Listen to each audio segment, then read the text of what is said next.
आप अपना मैका छोड़ के ससुराल में आ गई है ना, तो उसको घर बना लें। बिल्कुल। और अगर चीज़ों को जो है मैनेज कर पा रही, अपने शौहर से बात करें, अपने शौहर को एतमाद में लें, उससे प्यार मोहब्बत से जो है वो डिस्कस करें और हर चीज़ को सबूत समेत जो है वो उससे बात करें। लड़ना नहीं है बस। मैं हमेशा लोगों को कहती हूँ कि लड़ना नहीं है, फसाद नहीं मचाना। लेकिन काफ़ी दफ़ा ना हम बर्दाश्त बहुत कर जाते हैं और लोग हमें बर्दाश्त के उस मुकाम पे पहुँचा देते हैं कि इंसान चाहते ना चाहते ऐसे अल्फाज बोल पड़ता है कि उसकी बर्दाश्त बाहर हो जाती है। मैं लोगों को जो है वो ये मशवरे देने शुरू कर दूँ यहाँ पे बैठ के, जी बर्दाश्त करते रहो। कैसे बर्दाश्त करेंगे भाई? मुझसे नहीं होता बर्दाश्त। अगर बदतमीज़ी एक्सट्रीम लेवल पे पहुँच जाए तो मेरे जैसा बंदा भी बर्दाश्त नहीं कर सकता, तो फिर मैं किसी और को कैसे कहूँ आप लड़े नहीं। मैं हमेशा ये कहती हूँ कि हमने लड़ना नहीं है, हमने अमल से साबित कर। देखें, बदतमीज़ी किसी से करनी ज़रूरी नहीं होती। आपने किसी से लड़ना ही नहीं है, आप लड़ना आज से छोड़ दें। ये जो आप लोग लड़ाइयाँ मचाते हैं, ऊंची ऊंची आवाज़ से बोलते हैं, इससे फ़ायदा कुछ नहीं होता। इससे उल्टा आपका नुकसान होता है, आप लोगों के सामने गंदे हो रहे होते हैं। सिंपल सी बात है, जो बंदा आपको तंग करता है उसके खिलाफ आप सबूत पकड़ें और सबूत जो है वो लोगों को दिखा दें कि ये बंदा ये कर रहा है और ये बंदा ये है। That's it. वो बंदा खुद ही जो है वो खामोश हो जाएगा, उसको पता चल जाएगा कि मेरी बेइज्जती हो चुकी है 4 बंदों में। ये बंदे तब तक खामोश नहीं होते, ये मैं आपको बता दूं। आप इनसे लड़ लें, झगड़ लें, इनके मुंह पर आप इनको गालम गलोच कर लें, गिरेबान पकड़ लें, ये नहीं बाज आएंगे।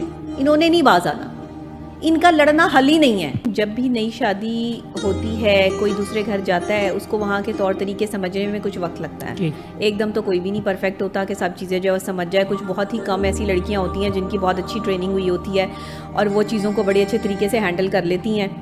वरना आजकल की जो हमारी यंगस्टर्स हैं या जनरेशन जी है, इनमें तो बिल्कुल भी कैपेसिटी नहीं है कि कोई इनको ज़रा ओए भी करे या उफ भी करे तो ये बर्दाश्त कर जाएं। तो इसी वजह से जो है वो तलाक की शरह भी बहुत ज़्यादा बढ़ रही है और इसी वजह से जो है वो डैमेजेस भी जो है वो बहुत ज़्यादा आ रहे हैं। आपस में क्लैशेस भी आ रहे हैं कि हम अंडरस्टैंडिंग नहीं है, हम अंडरस्टैंड नहीं करना चाहते चीज़ों को।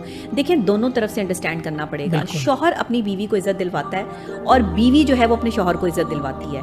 आपको शौहर की बहुत सारी बातों पर इग्नोर भी करना पड़ेगा और शौहर को आपकी बहुत सारी बातों को इग्नोर करना पड़ेगा।